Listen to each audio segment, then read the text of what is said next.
पुलाच्या दुर्घटनेमध्ये निखिल कदम या तरुणानं त्याचे भाऊजी रोहित माने आणि 6 वर्षांचा भाचा विहान या दोघांनाही गमावलंय, तर त्यांची बहीण शमिका माने यांच्यावरती रुग्णालयामध्ये सध्या उपचार सुरू आहेत। माने कुटुंब हे पिंपरी चिंचवडमध्ये राहणारं होतं आणि त्यांच्यासोबत बातचीत केली आहे आमच्या प्रतिनिधींनी।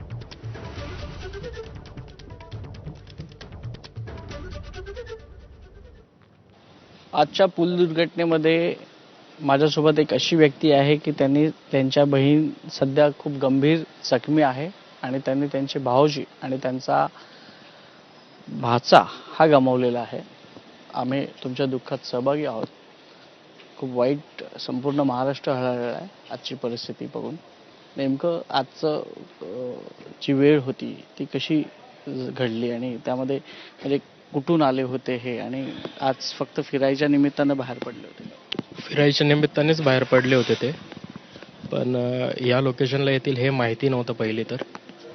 पण जसं आम्हाला समजलं, आम्हाला कॉल आला की असं दुर्घटना घडली आहे आणि आमची मुलगी माझी जी बहीण आहे ती या हॉस्पिटलला आहे, पण आमचे भाऊजी यांनी आमचा भाचा भेटत नव्हता।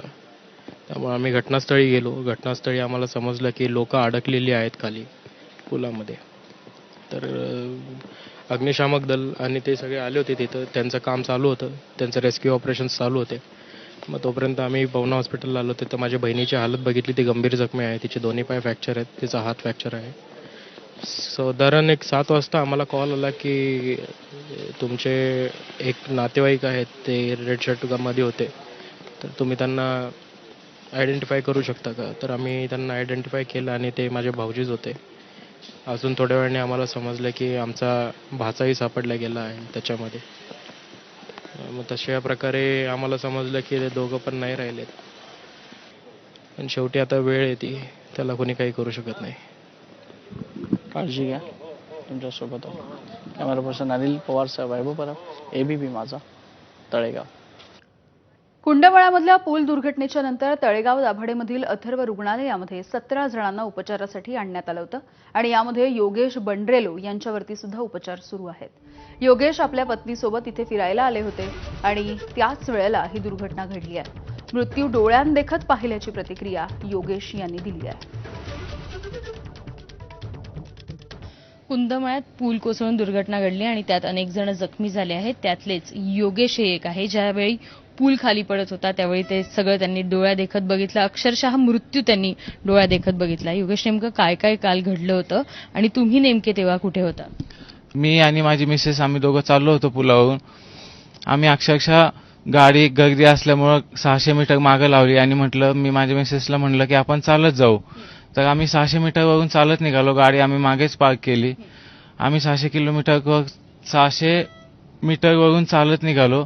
पुलावरून जातो आम्ही, तर मध्ये ज्यावेळेस आम्ही त्या ठिकाणी पोहोचलो पुलाच्या मध्यभागी, जिथे अतिशय प्रचंड गर्दी होती, एक टू व्हीलर मंदिराकडे जात होती आणि एक टू व्हीलर मंदिराकडून मागे येत होती।